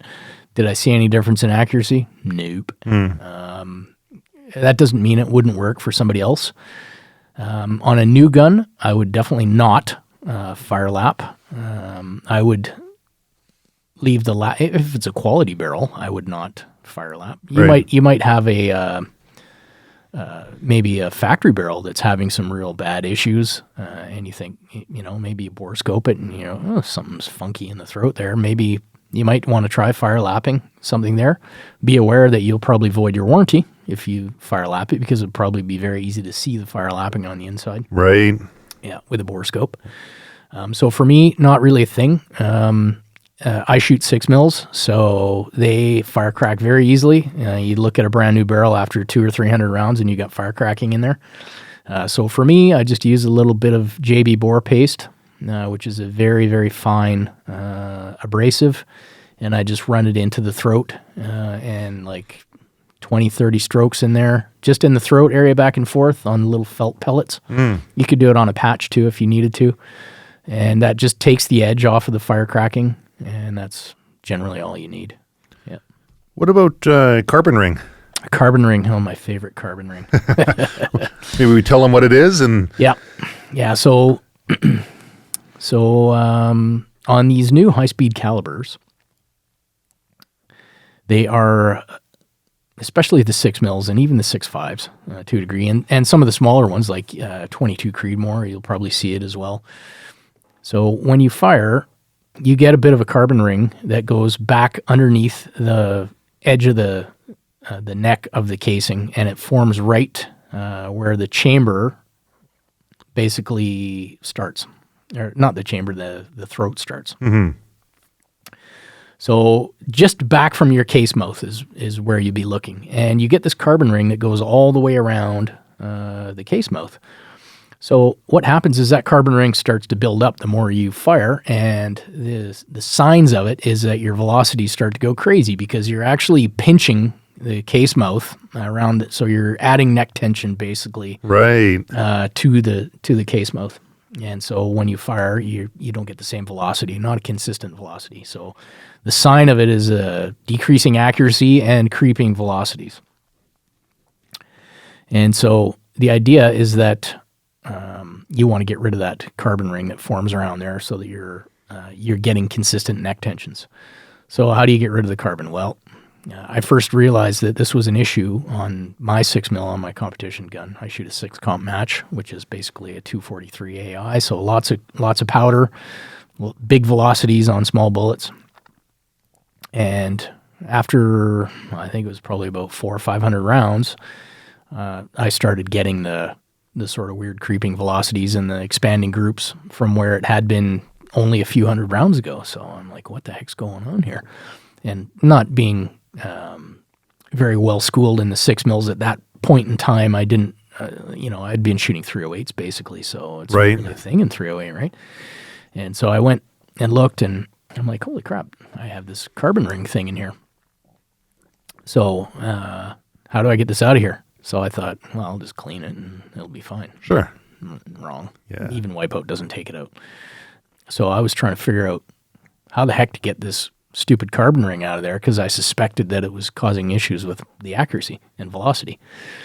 So I tried every cleaner known to man, and even some cleaners not known to man. I tried some miscellaneous industrial products. Sure. Nope. Where did I go? I went on I think it was a US high power board and these old high power shooters had these recipes for, I don't even remember, somebody's red juice or something it was called. I can't remember. I made that stuff before. Did you? Yeah. So, and it had like 10 ingredients in it, and they're all highly toxic stuff, right? And still got a bucket of that stuff. Yeah, this shit is going to be awesome. It's gonna peel this right out of here. Nope. Wrong. Didn't even touch it. So I'm like, holy crap, this is resilient burnt on carbon. Okay, so what I'm going to do is I'm going to just take the reamer and I'll run the reamer in and I'll just cut it out. Okay. Nope. Reamer didn't take it out either. Really? Yeah, so I was like, holy smokes, this is insane.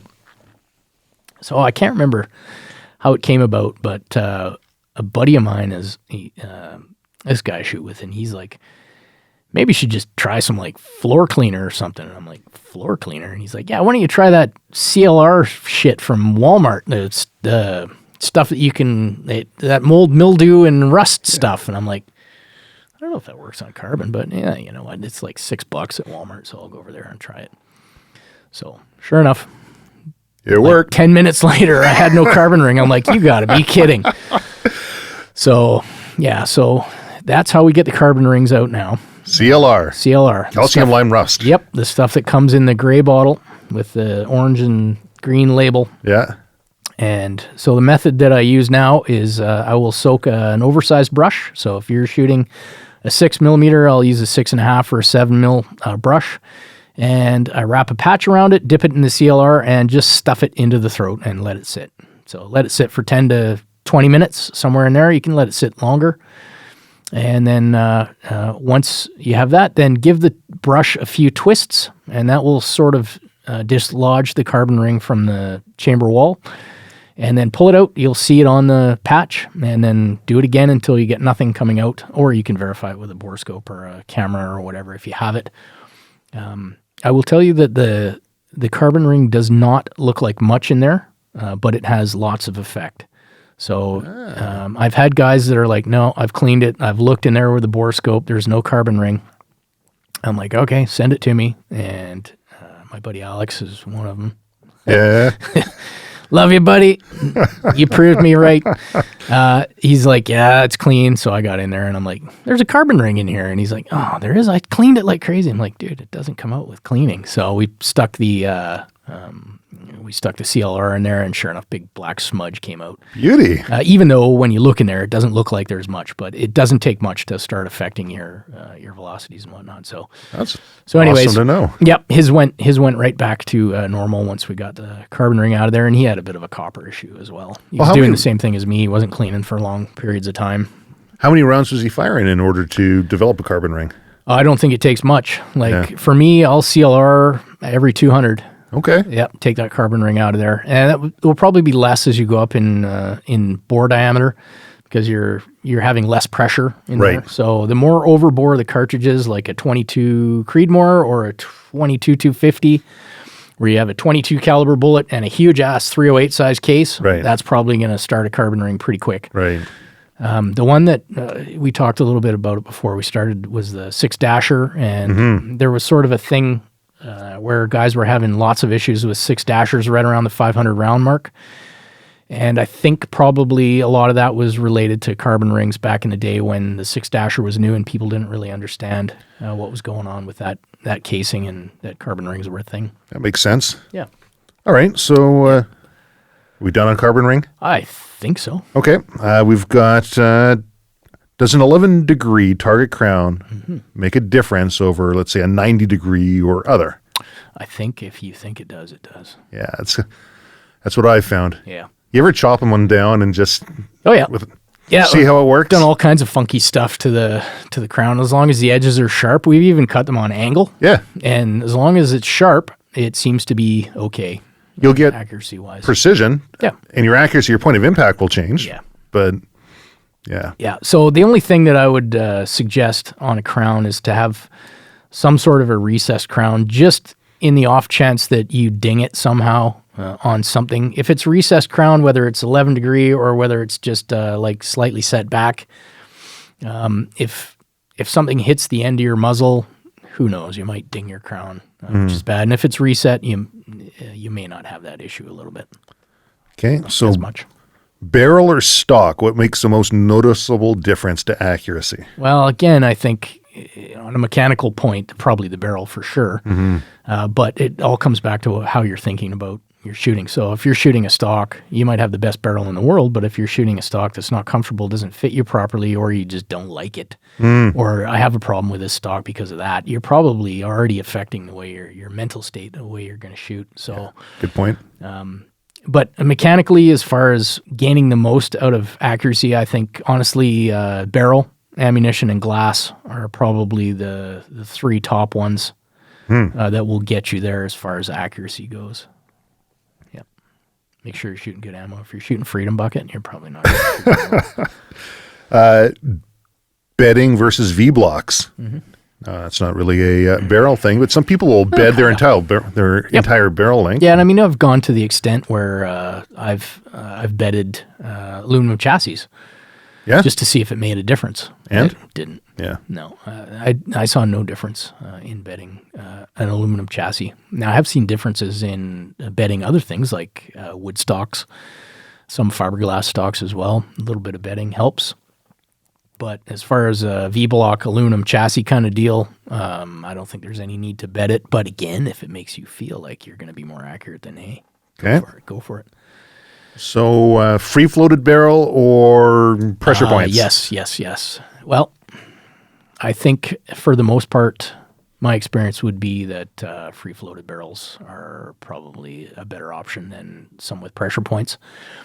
I mean, some of the older rifles back in the day all had a pressure point right at the very front of the forend. Right. And that seemed to work okay, but I don't know. I think if you look at the people that are trying to exact the most amount of accuracy out of their guns, there aren't any guns that are like that. They're all free-floated. Right. Yep.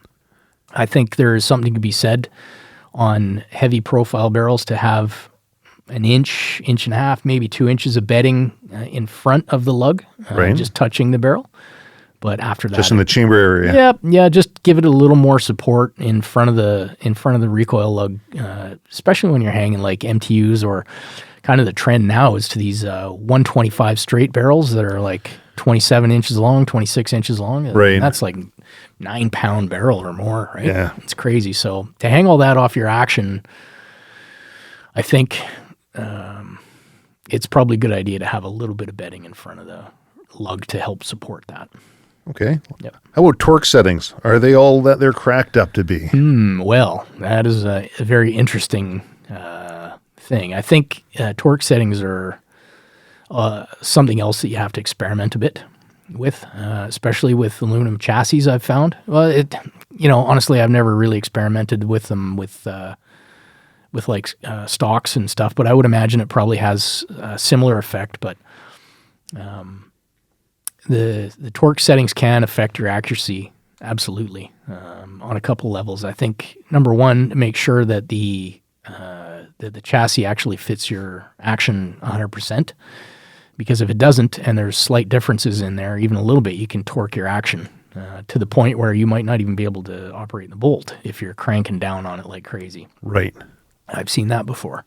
I think probably the other thing is that what I've noticed is, okay, let me go back a bit here. So I started shooting aluminum chassis with MDT.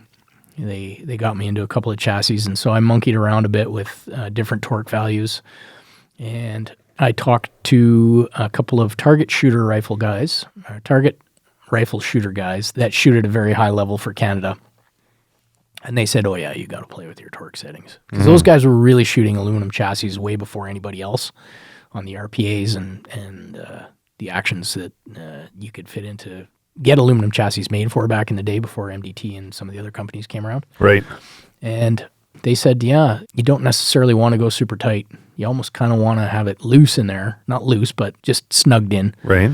And that might help you with any of the inaccuracies in the chassis. So I thought, MDT is pretty good. I will play around with it a bit. And in their chassis, I didn't really see much of a difference between like 60, 65 pounds down to around 35. Wow, that's good. Yeah, that's a big difference. Yeah. But I have seen in other chassis differences where looser, down to the 35-pound sort of zone, actually made the rifle group better. Interesting. Yeah, and so I just run all my chassis around 35 now anyway, be it MDT or anybody else. Okay. And my stocks. And stocks that would be a different thing because you're looking at a different type of bedding in there. So that would be something to experiment with a bit. Plus, usually on a stock, you're trying to hold your bottom metal in with action screws and whatnot. What about torque settings on your scope? On the scope? On the rings bases? I don't know. I mean, there's guys that go to the nth degree on all kinds of crazy stuff. Sure, if it makes you feel better. If you want to lap your scope rings, okay. Put rosin in there? I don't know. I don't know. Yeah. You know, I've seen old off-the-rack Weaver rings and bases just do awesome. Yeah. And I've always figured the torque settings, at least in that respect, was more of a solution to a problem that never existed. Yeah, that's kind of how I feel too. Other than maybe to prevent people from over-torquing it, people who didn't have the feel, they didn't know, is this too tight? Am I going to crush things? How tight is tight, right? Right. Yeah, I mean, with mine, I just use a torque screwdriver. I don't have any torque settings on mine. I just snug them down until they're nice and snug, and I don't overcrank them. Right. Don't put Loctite on your scope rings. That's the next question that we had here. Is there a question? Yeah, is Loctite overused? Hey, look at that. That's hilarious. I think in certain ways Loctite is overused. Yeah, scope rings for sure. Don't Loctite your base to your action. If you have a 20 MOA rail, please don't, because if I'm trying to spin a new barrel on there and I can't get your scope base off, I'm not really too sure what I'm going to do at that point, or what you're going to do, because I'm going to send it back to you. Yeah. Probably, but don't Loctite it on there. Don't Loctite your scope rings down. I think Loctite is a little bit overused. That's, again, something that how often, if it's properly tightened up, how often do you... I'll tell you one place I do use Loctite, and it's a little bit of a secret. Okay. I'll tell you a secret. Just you and me, though, right? Just you and me. Okay. So, you know that I shoot ARs, or I used to shoot ARs at a fairly high level. I've heard this, yes. Fairly high level. So, one of the places I use Loctite is when I am putting an AR-15 barrel into the action. So I will put Loctite around the extension and slide it in there, and then tighten the barrel nut down. Interesting. Yeah. A lot of guys think that you have to put lubricant in there. Wrong. Do not put lubricant in there. If anything, you want to take up any of that extra little slop, and the Loctite seems to work good. Now, I don't use red Loctite, and I don't use blue Loctite. I use the green stuff. I use the green stuff. Okay. Which you can break free pretty easily. Yeah. But it takes enough of the slop up because aluminum receivers are not necessarily milled. They're milled to mil spec, Right. Which isn't really all that great for accuracy. So there you go. I just gave you a AR-15 championship winning tip right there. Beauty. Now that's worth listening to. What are we at? An hour and a half into this podcast? Already? We Oh are. God. We've only got a couple more here. For those who stuck around this long, Yeah. there you go. Yeah, thanks. I hope there's something good you can take out of this. Barrel tuners. Barrel tuners. Do they work? I think they do. Okay. Maybe let the people know what a barrel tuner is. Yeah. So barrel tuner is this thing that you either screw onto the end of the barrel or clamp onto the barrel, and it can change basically the harmonics of the barrel. Generally, they're a two-piece thing that you can screw in or screw out, and it just moves. I think the way it works mainly is it moves your leverage point a little further out or a little further back. It may also dampen any kind of vibration a little bit, but you can basically sort of change that node a little bit. So where we're sort of seeing these really take off right now is in the 22 PRS sort of end of it. Right. So guys are doing a lot of testing with the tuner because 22 ammunition at this point in time cannot be reloaded. So you have to go off the factory ammo, and you have to find ammo that shoots reasonably well for your barrel, for your gun. And so putting a tuner on there can actually help quite a bit, really fine-tune that sort of node that you might have been almost on with the ammunition itself, but not quite there. It could shoot a little bit better if it was just a slightly different frequency at the end, a different harmonic at the end of the barrel. Just change that sweet spot. Yeah, basically that's what it does. And so the guys are able to fine-tune the groups, and you know, there's lots of anecdotal target evidence on the net. We get guys that are testing barrels for us that are shooting the tuna can, I think is the Right. red knob one that's out right now. And yeah, it can be it can help quite a bit, change your group size. Now, on a centerfire gun, is it a thing? I don't know. You can tune your ammo on a centerfire gun, so whether you actually need that or not is another question. Right. It might work maybe for bench rest. You'd see the guys doing it. For PRS, where you're trying to whack a 4 MOA piece of steel. Right. I mean, what's the point, really, I guess? Well, if you want to run it, sure. Do you need it? Maybe not. There might be one coming from IBI in the near future. I like that. Maybe. Perhaps, maybe. Shortly. Test it out, see how it goes. Yeah, you never know. Yeah. Anything could happen. Will the optimal load for a barrel change over the barrel's lifespan? I don't think the optimal load would probably change over a lifespan, providing you're not really changing anything in the barrel. What will change is probably the throat erosion. So you may or may not have to monkey around with the load a little bit to not the load, but the seating depth to get it to do what it was doing previously. Like if you have a barrel that shoots and it needs to be 20 thou off the lands, sure. If you shoot 1,000 rounds through it and your throat erodes 20 thou, you may have to push that bullet out a bit more to get those same results. But you might not. I mean, there's guys like Eric Cortina down the States, and he doesn't chase the lands at all. He doesn't care. Okay. I'm not quite there yet. I'm not, I have to do a bit more experimenting, but yeah, it's possible. So I don't know if you're looking at my sheet here, but you're talking about things that are just leading into the next. What else do I got here? Throat erosion. What's throat erosion? Yeah. And how can it be prevented? Yeah, you can't prevent it. If you want to prevent throat erosion, shoot a .22 long rifle. Yeah. All the low pressure cartridges have a lot less throat erosion. What is it? Basically is when you ignite a case or you ignite a round, you instantly create hot fiery gas with the gunpowder exploding inside the case, and that all gets forced out through the case mouth, and that's what pushes the projectile. All that expanding gas pushes the projectile down, but also right at the case mouth, that also tends to cook the steel pretty badly right at the throat. So we see throat erosion on high pressure cartridges. So like I mentioned previously, anything that's overbore that has a big case size but a small bullet diameter tends to get throat erosion super quickly. That's one of the reasons why you can shoot a .308 for 6,000 rounds and not really see much in the way of throat erosion. Right. Or you can shoot a 6 Creedmoor and have throat erosion of like 10 thou in like 500 rounds. Right.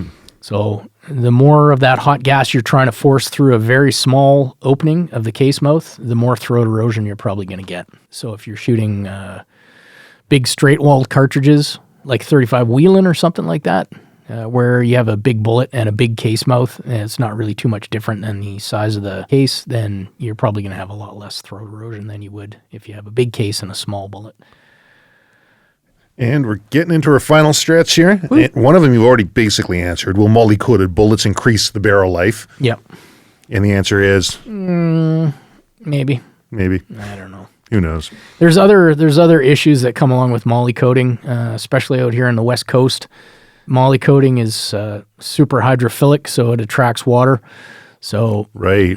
If you have a moly coated barrel, you have to make sure it's really dry when you store it, because if it's a chromoly steel barrel, you may come back and it'll be full of rust.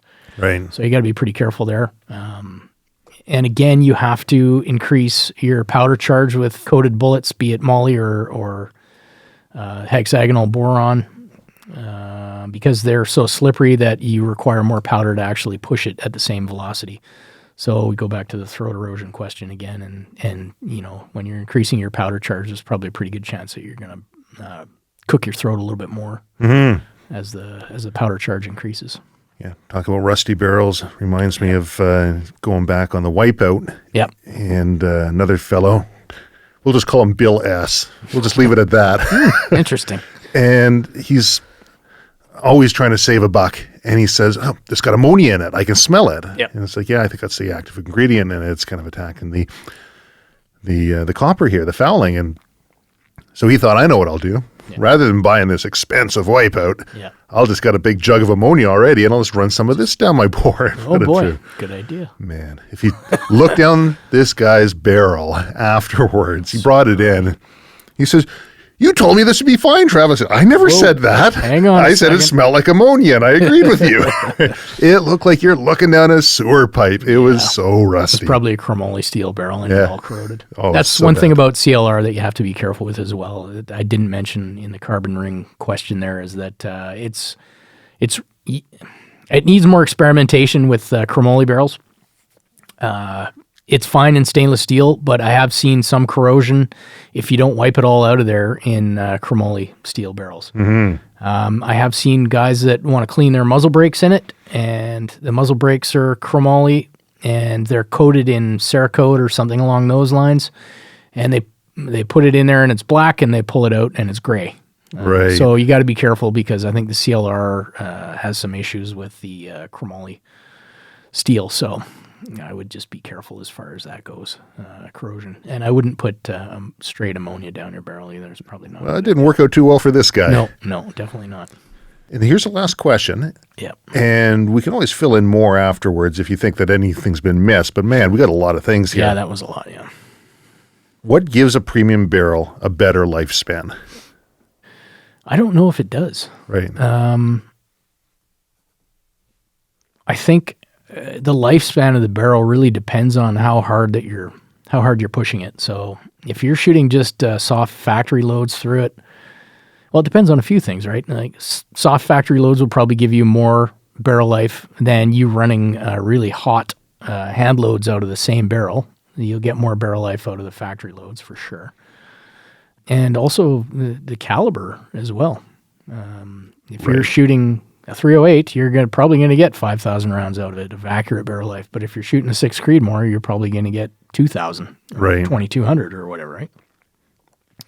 Now, I guess steel has a lot to do with it as well. It all depends partly on the hardness of your steel as well. Right. So the harder the steel, the more barrel life you're probably going to get out of it. As far as like stainless goes, I think Bartline just came out with some different type of steel that said increases their barrel life a bit. I think it's only a few Burnell hardness points harder than their previous steel. Okay. So whether that's actually a change in the steel or whether it's a change in their stress relieving processes, I don't know, because stress relieving it can change your hardness as well. What about cryo-treating? I know we were on our last question. Yeah, no, it's all good. Yeah, I'm not really too familiar with the cryo-treating, to be honest with you. I've heard good things and I've heard bad things. Some guys think that cryo-treating will do the same thing as stress relieving, and I have no practical experience as to whether it does. Fair enough. Yeah, unfortunately. So, well, I mean, a premium barrel life is probably going to help in a couple of ways. If you've got a premium barrel, more than likely you're also getting it cut by somebody with decent reamers, and you're having somebody do it that cares about what's going on, not necessarily a factory barrel that's pumped out by the thousands and they just care about getting it done. It might not even be a sharp reamer, right? Right. So I think all those factors sort of rolled into one. Providing you're not running it super hot is going to give you a better accuracy for sure. And yeah, probably a little bit better barrel life. It's hard to say. Well, after all of these questions that we've had from Instagram, Facebook, Reddit, and emailed, and all different places they got coming in here, is there anything that you think we should be talking about that was missed? I don't know. I can't think of anything that we missed. That was pretty. That was exhaustive. That was pretty hardcore. Yeah, you did good. Did I? Yeah, you did. I probably screwed a few of them up. Probably, but Oh well. Mental management. Brian, thank you very much for being on the Silvercore Podcast. Yeah, anytime. Thanks. If there's anything in here that listeners are listening to and they have different thoughts on, hey, we want to hear them. Put them up. If they think that maybe we're off base, let us know why. And check out IBI Barrels. I mean, give them an email, give them a phone call, go on their Instagram, Facebook. Yep. There's people all the time posting pictures, asking questions, getting their answers there. Yep, lots of pictures on Instagram. And if you're on Facebook and you want to check out what the barrels are capable of, probably the best place to go is the International Barrels user page, and that's pretty much I run it, but it's mainly the vast majority of the posts are people that are shooting the barrels already. It's unbiased information that comes directly from them, not through us. So it's not us cherry picking a bunch of groups or whatever people want to send. It's just straight up results that people are getting with the barrels, so that you can sort of see for yourself. And there's some beautiful guns on there. Yeah, there that are. Guys post pictures of, and the paint jobs and the way they put them together. Makes you drool. Yeah, it does. And the groups too, people post stuff, and I'm like, you shot that with a pre-fit? Like, how? Like, I can't believe that. It's crazy. What you're doing with it, So yeah, it's good. It makes me happy every day to check out all the stuff on there. Well, Ryan, thanks very much.